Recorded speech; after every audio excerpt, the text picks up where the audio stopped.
Hey, Guy here from Off My Bridge. This week, we are looking at our Borg Campaign.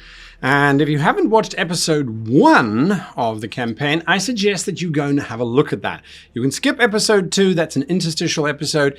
You don't have to worry about it. Episode 3 now, which is what we're going to be talking about in today's video, is where we carry on. Now, in today's video, this is a very technical video in terms of breaking down the adventure, and all patrons will get these adventures as they are released on the Patreon over the next course of the next few months. So if you want them, head on over to the Patreon link down below and you can grab them. Adventure number 3 in our Borg campaign, of which we are planning of having at least 5, if not more, is where we need to introduce the players to the nemesis, if you will, the big bad of the series. Now, in the very first episode, they've kind of got some hints that things are going on, some weird stuff is happening, but it's not connected to anything. There's no direct link.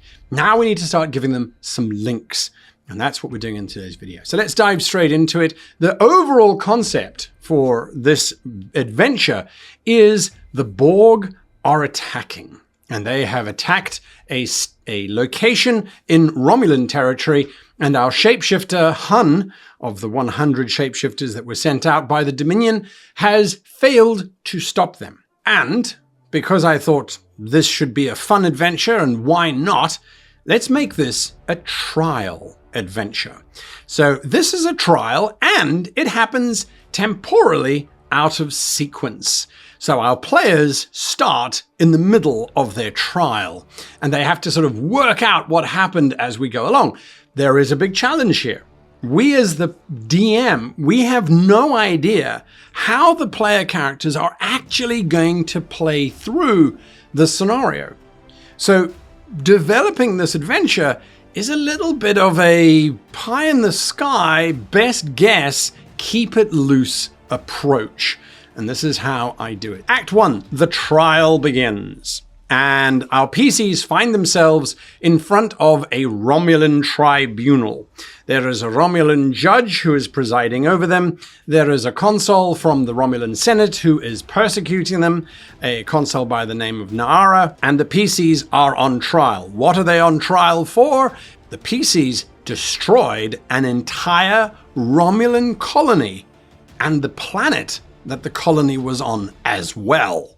This is big stuff here. As the prosecution finishes their little speech about, I will prove beyond a shadow of a doubt that these Federation saboteurs destroyed an entire planet, as well as the colony that was on it, of over 1,000 Romulan scientists and civilians. The Federation representative, the ambassador to Romulus, will ask for a 24-hour recess and will basically tell the PCs, you got 24 hours to come up with a good defense because this one is a problem. How are we going to do this?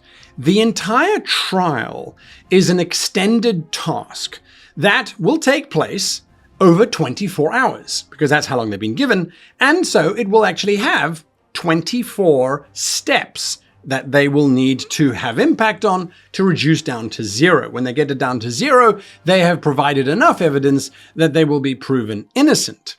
On the other hand, if they don't get it down, they will be found guilty by the Romulan judge, and who knows what will happen to them.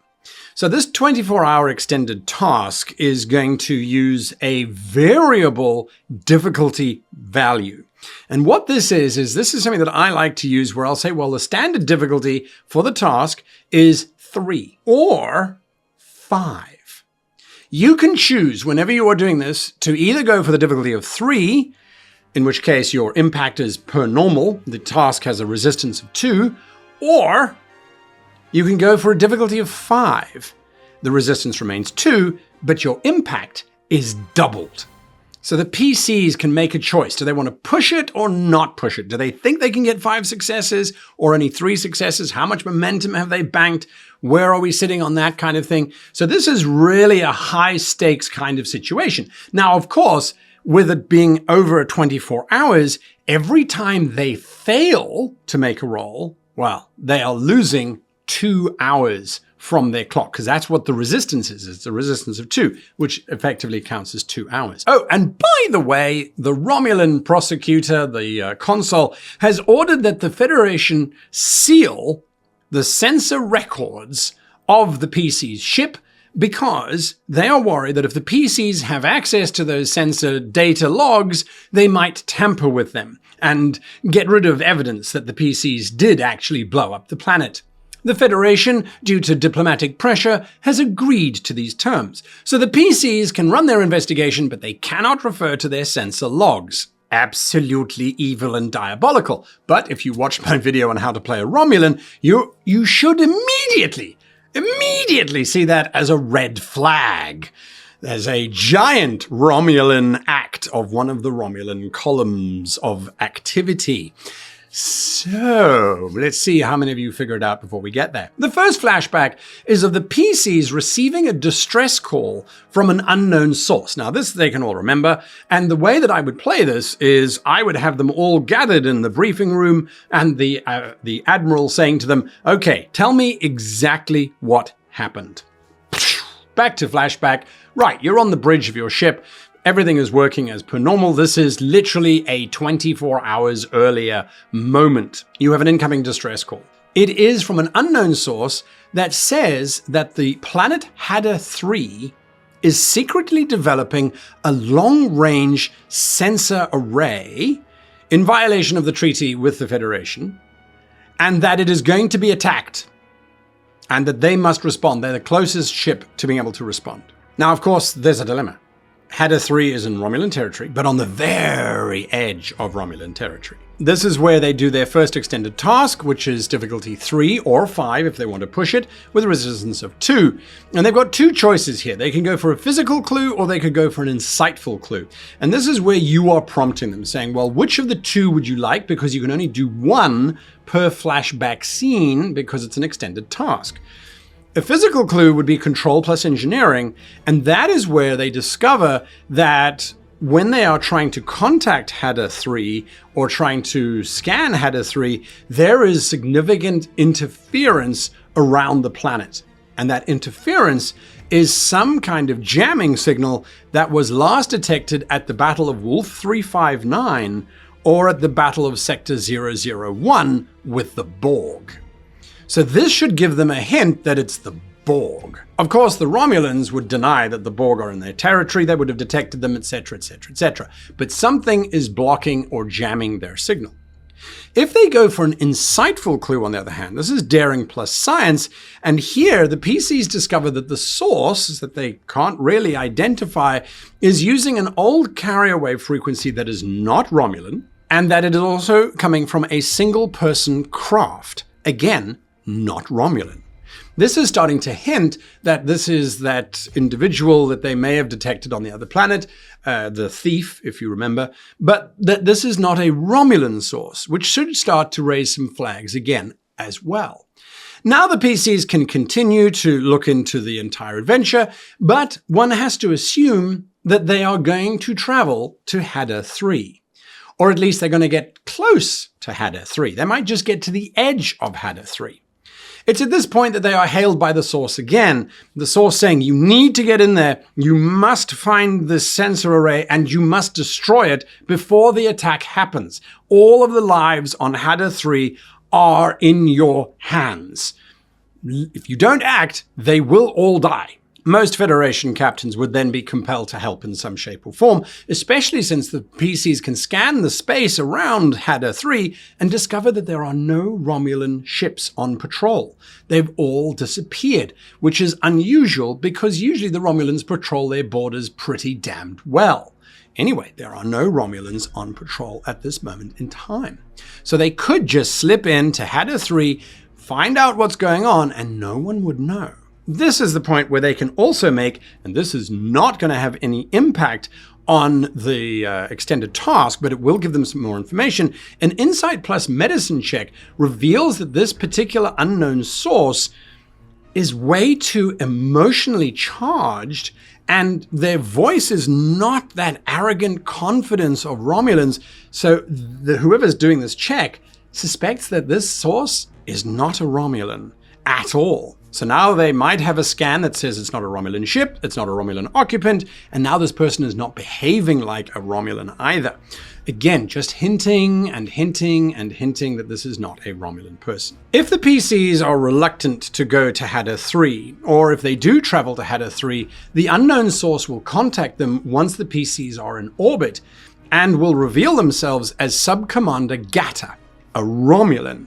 Now, everything that the PCs have been doing so far has indicated that this person is not a Romulan.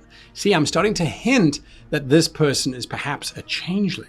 So this Romulan Sub-Commander Gata is talking to them saying, this is where the sensor array facility is, this is how you access it. So he's giving them all of the information they absolutely need. If the PCs mention Sub-Commander Gata to the Romulan judge, you automatically give them 1 impact on that extended task because of the reaction that will happen as a result of that.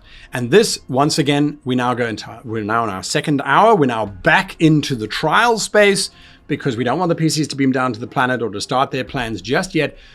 They mention Gata, or the name Gata comes up. A Daring plus Medicine difficulty 3 or 5 with a resistance of 2 will now allow them to realize and to have access to a medical report or to something along those lines that Gata couldn't possibly have been Romulan because he was missing 4 critical inoculations in his bioscan.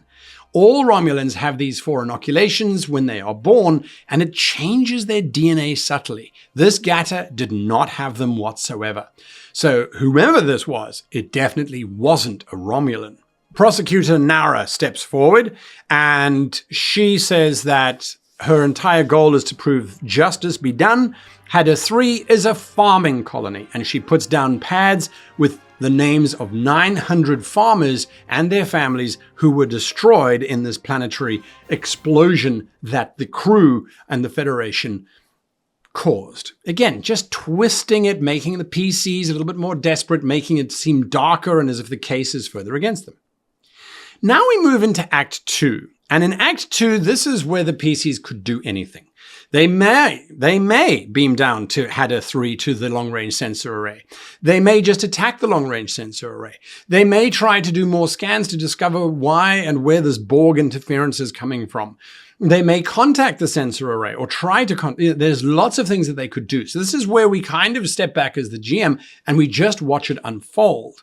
And if they try and infiltrate the base, that's absolutely fine. If they just beam down to the planet's surface to casually look around, that's absolutely fine. All of this stuff allows them to do another extended task check, difficulty 3 or 5, resistance of 2. Here we would choose the appropriate attribute and discipline to apply for this challenge. And what I would suggest here is try to use different discipline and attribute combinations to what we've seen before, which is daring and medicine, daring and science, security, that sort of thing. So try and look for a command or insight or reason, something along those lines that you could apply, just to help keep all of the PCs included in this whole thing. Once the PCs have beamed down onto the planet, or they've done their scans, or they've done whatever it is that they need to do, and they've done their check, by now their impact should be, I'm assuming successful here, they should be sitting on an impact of around about 9 or so. Back to the trial, back to the present, and Nara now produces a witness. A Romulan who claims to have scanned the PC's ship just before the attack. And the ship was, as far as the Romulan scans are concerned, loaded with quantum torpedoes and tri-cobalt warheads. What? What? Tri-cobalt warheads were banned by the Federation because of the risk of damage to subspace, and of course quantum torpedoes, well, that's a heavy, heavy armament, and this Romulan claims to have scanned them. So here is where the PCs might want to conduct some cross-examination of the witness and so on and so forth. But again, we're back to doing one of the challenges, and here they're given the opportunity to do multiple challenges. So the first one that they can do, and again, this is up to the PCs. If the PCs don't volunteer this information, you can have the Admiral guide them and say, well, I think we're in a pretty bad place here. She's got a witness saying that they scanned your ship, whether you entered Romulan space or not, and you had all of these weapons on board. We can't access the sensor logs. We can access the weapons logs. And of course, there aren't any weapons on board. The console, the prosecutor will stand up and say, well, of course there aren't any weapons on board. You used them all to destroy the planet, didn't you? Very cunning. And then you deleted them before we managed to intercept your vessel. What is the Romulan interest in this case? Now, these next three roles are not direct extended task challenges, so they don't have the variable 3-5. These are actually easier to do to help the PCs get some momentum. And the first one is Daring plus Command, and it's a difficulty of 3. It's a flat difficulty. And what the PCs can discover is that Na'ara has a long family history of protecting the Empire. Her family, for generations, have been part of the Romulan Navy and are very proud of protecting the Romulan borders. So that starts to give us an interest as to why Nara is so dedicated to protecting the Empire. Then Nara's family. Again, the Admiral can offer to allow the PCs access to the Romulan database that he has access to. Nara's family, a reason plus security, again, difficulty of 3 or 2, depending on how well the PCs have been doing so far. Difficulty numbers, although I will write it down as a 3, if my players have not been doing so well, I will tone it down, right? Nara's brother, Sanath. Sanath is a commander of a warbird that is assigned to protect Hadda 3. Interesting. But where was that warbird when the Federation arrived? Why wasn't that warbird in orbit of Hadda 3? Where was it? And what significance might that be that it wasn't there when this attack happened? The layering of the Romulan plot starts to become revealed. And then finally, a Insight plus Science difficulty 2, that reveals that there was a military evacuation in a nearby sector of a planet. The star that the planet orbited was slightly unstable, and there was a 5% risk of that planet being severely affected by solar flares. So Sanath, his warbird, had traveled to that other planet to perform a military evacuation. That's not exactly standard. So why did Sanath abandon his post to go and cause this evacuation to happen? Nara's sister was assigned to that military base. So Sanath went to go and pick up his sister. He abandoned his base. And now, hopefully, that should give the PCs some insight. Nara is protecting her family legacy. She doesn't want anybody to think that her brother abandoned his post to go and save his sister for a 5% chance of an eruption, which didn't actually happen. So that's even more damning. Any of these that result in a success will have an impact of 2 on the extended task. Not a full impact, just a fixed impact of 2. We now flash back to the PCs, and again, we don't know exactly what they're going to have done, whether they beam down to the planet or etc. But what they will do is that they will find that the long-range sensor array building facility is heavily shielded, and that it draws its power from the geothermal energy of the planet. It's directly plugged into the planet's core for power. That's what they're going to find out. It might mean something, it might not mean something. They will also discover that this long-range sensor would be able to scan planets in another galaxy. That's how powerful this sensor array is going to be. Highly focused, highly directed, but capable of scanning another galaxy, which is something that's relatively unheard of in the Star Trek universe. So it's something really experimental, really useful. Again, still up in the air as to what's going on and what are these Borg doing here? This is very weird. We now move into Act 3, and here the PCs can examine Nara's data about their weapons and the loadout of the weapons that they had. This is part of the extended task, and that's a reason plus engineering, or a control plus security, depending on which of those two have been favored more so far in the adventure. The sensor data they will discover is a fake. It doesn't actually exist. It is a very good fake, but it is rubbish. And so that gets that witness thrown out of the trial. Whew. One down, maybe we're done. Maybe we're clear. Maybe there is no further evidence. The trial is now moving towards its conclusion. And here we give them another extended task if they haven't already provided enough. And this could be insight plus command or reason plus security. Again, playing around with which way it could go. Nara and her family are at risk of losing huge amounts of prestige if it's discovered that they redirected resources to save their sister rather than to protect the border. And so that's why she is willing to lie and deceive and do whatever they can. They can use that to pressure her to back off and to only use the facts. Otherwise, they will expose her family. With reason and security, the Empire, the Romulan Empire, is looking for someone to blame for this entire incident. Obviously, they're looking for that, but they're also looking to keep the information covered up about this long-range sensor. And so if that starts to come to light, well, the Romulan Empire would look a little bit like pretty bad allies. And so again, the Romulan Empire might want to do it. So there's a little bit of moral choice going on here for the PCs.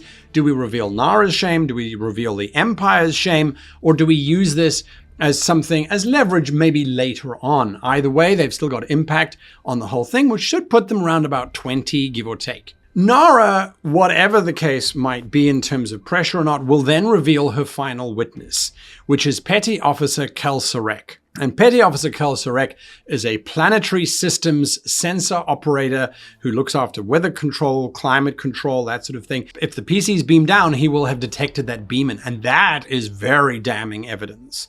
That will seem as if, well, this is it. You were on the planet. You had access to everything. It must have been you.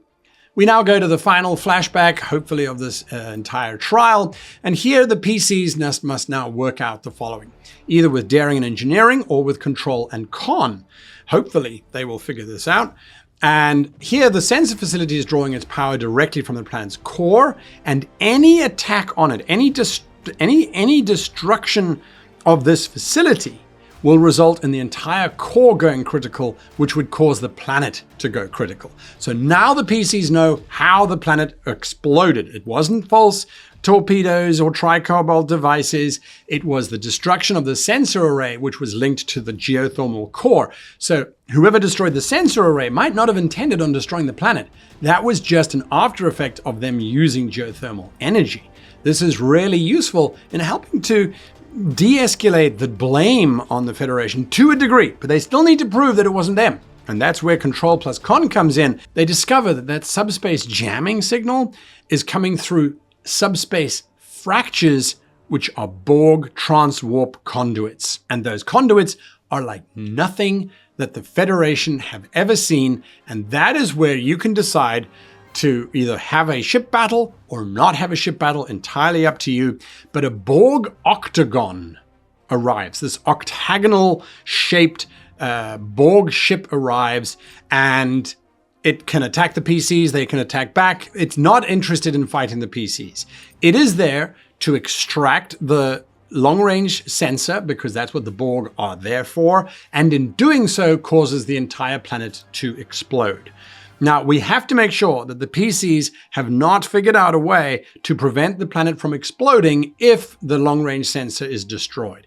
And that's fairly easy. They don't have access to the geothermal core. They don't have access to the engineering section of the long-range sensor, something along those lines. Or they didn't anticipate the long-range sensor being cut out with that Borg cutting beam, and that causes fractures and earthquakes and so on. So the entire planet is destroyed. But the Borg arrived, and the Borg revealed and caused this entire thing. But they don't have the sensor logs. They still don't have the sensor logs. So how do they prove that the Borg were there? If they engaged the Borg, a control plus security or command, again, difficulty 3 or 5, resistance of 2, will reveal that their ship has residual Borg cutting beam particles on their hull. Because the Borg will fire back if provoked. And that would leave a trace on their hull, which they can use as evidence. Alternatively, if they didn't engage the Borg, then they can do a scientific demonstration of how the planet would explode if the sensor array was removed by a Borg cutting beam and not by Federation torpedoes or phasers and things, and that would be a reason plus science, something along those lines. Again, same difficulties as usual. So that would then and should then give them more than enough to complete their extended task and carry them over the line to get them to 0. But let's say the PCs still didn't cross the line. Maybe they just fallen short. They failed on a couple of these things. They didn't get through all these things. We can give them a daring plus medicine to look at Kel-Sirek, the operator who detected the PC's beam in. And they notice that Kel-Sirek, if they succeed, has an unusual eye discoloration for Romulans, and his eyes are almost orange. This is a particular trait in certain Romulans which prevents them from being employed to operate any kind of sensor equipment or to operate within the Romulan military at all because of chromatic aberrations which would prevent them from reading certain data layouts and screens and things, dismissing the evidence that Nara has presented as evidence. This should carry the PCs across the line. If they still fail, Admiral Bandol, the ambassador to the Romulans, will step forward and say, okay, look. If you agree that you did destroy the facility, using pressure, the Federation can get the PCs out. They will get the Romulan Empire to agree. They were building a long-range sensor. That was bad. The Federation blowing up the planet. That was bad. But release the PCs, and the Federation won't press the long-range sensor issue at the next alliance conversation type of thing.